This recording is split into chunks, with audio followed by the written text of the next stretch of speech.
I saw my first game here in 1958 when my old dad brought me here, and behind one of the goals, which is now a terracing, there used to be a grassy bank, and you just used to run around there.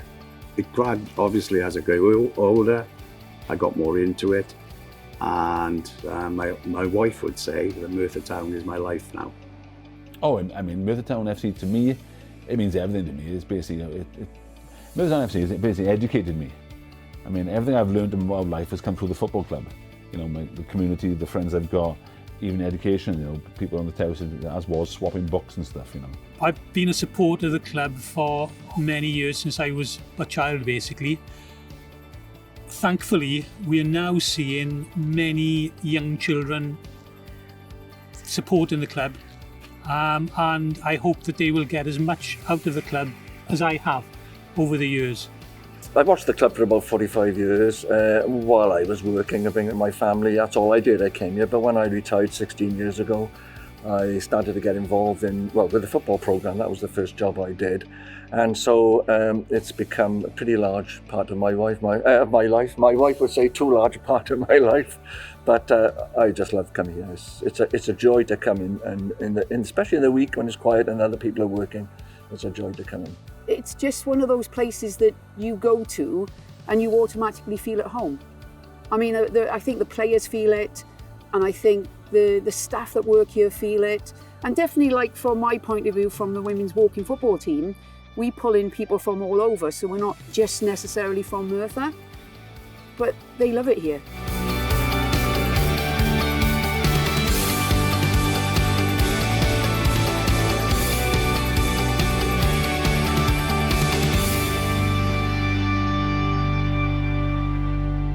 Well, Merthyr is your typical working class post-industrial town. It's a town with a great history, particularly back in the 19th century with the Industrial Revolution. Well, 1908 would have been still just the tail end of the boom years, because it's, you know, just before the First World War. So the town was still quite affluent. It was the Edwardian time. Because the town was quite affluent at the time, that was one of the reasons they wanted to have a football team. All the other big towns have got a football team. We need one. And at the time, Merthyr was, you know, just at the time still producing lots of coal, lots of iron, lots of steel, and it was you know, a good place to live and work at the time.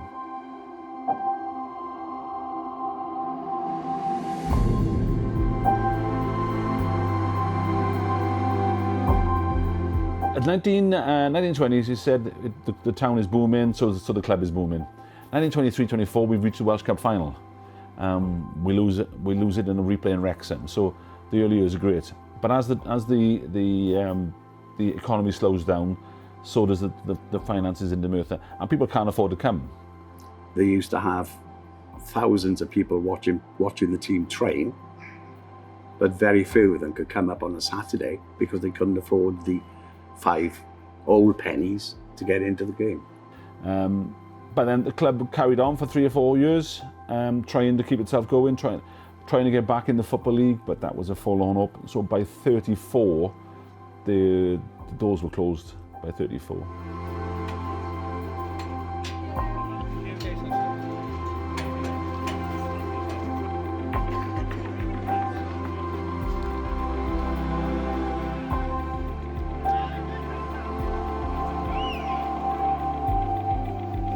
Supporters form a supporters trust in order to try and, you know, help the club start with. Wanted to raise money to help the club survive, because quite often the wages sometimes weren't being paid, that type of thing.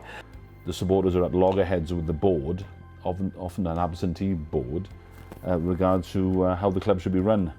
There were arguments between the society and the owners, which didn't help, and it led to quite a few society members actually being banned from coming into the ground. We sort of fell out of sync with the club based on their needs of wanting all the money we were raising.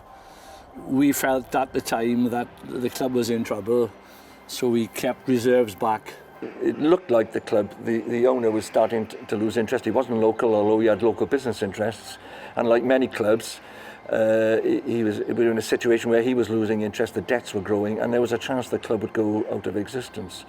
We lent money to the club to pay, I think it was the water bill, and unfortunately there was no end in sight of the problems. When it came to the summer of 2008, we decided that we would put the club into administration, because otherwise we thought it would disappear overnight without us having any influence at all. But we didn't really know what we were doing totally. It was a big step into the unknown. And where we are now compared to then is just amazing. But you know, we had to take on the administrator, the receiver. We had 12 months in exile in Taftswell. You know, if it wasn't for Taftswell Football Club, this club wouldn't be here now. You know, literally just took us in for 12 months. And it was a scary time. And that's when the start of the trust actually running the club.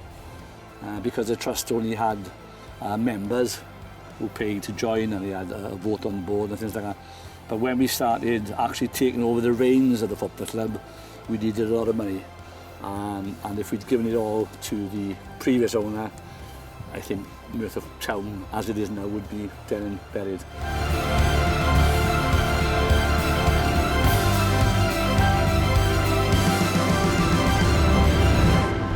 Second World War, the war is won, everybody's happy. Servicemen from all over Merthyr are all over the world looking forward to coming home.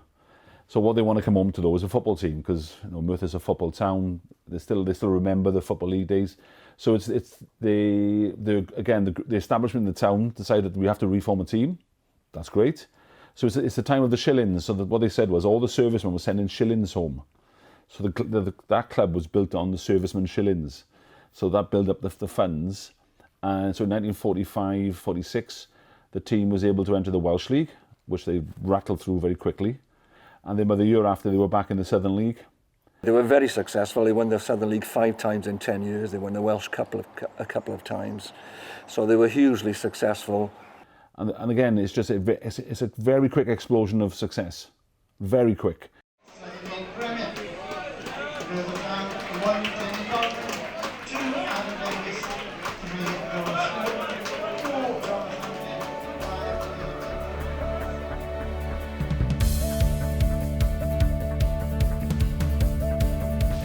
Well, the football club is a fan-owned football club.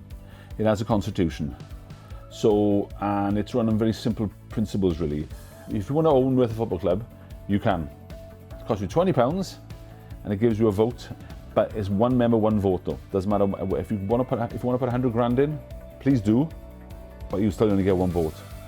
It gives your average fan a little bit of ownership, because for £20 a year to become an owner, they can have a say in what goes on up here, you know, AGMs, and they can stand on the board, they can run the club themselves if they want to as part of a committee. Here, you are part of the decision making, so it's a very different ethos. You have to be careful. If you want to start shouting from the terrace or something, somebody will come along and say, well, go and do it then. Come on, you go and do it. Okay, that's a good idea, let's do it. So the strength of running the club is in the hands of the supporters. You know, the people involved in the background of Merthyr are local Merthyr people. It's the passion that they provide, and I don't think you get that in bigger clubs. And I think that generates the atmosphere around the ground. Everyone is pulling together to keep the club going.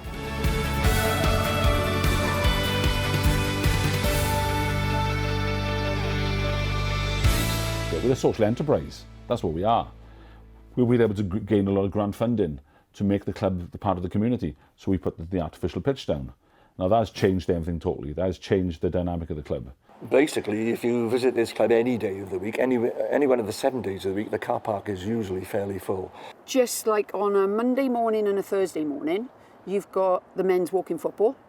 And then the women, we train on a Wednesday evening. But like when we arrive, before us, the academy has happened. So at 5 o'clock, you've got the kids. So the academy are here first, then we train, we have half the pitch, and the women's senior team, as in the 11-a-side team, they have the other half of the pitch. We quite often have a bit of banter.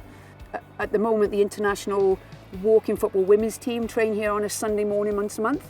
And also we've got good office facilities which are hired out to people, conferences here and functions and training, all sorts. If you come here almost every day of the week, there's somebody using the facility.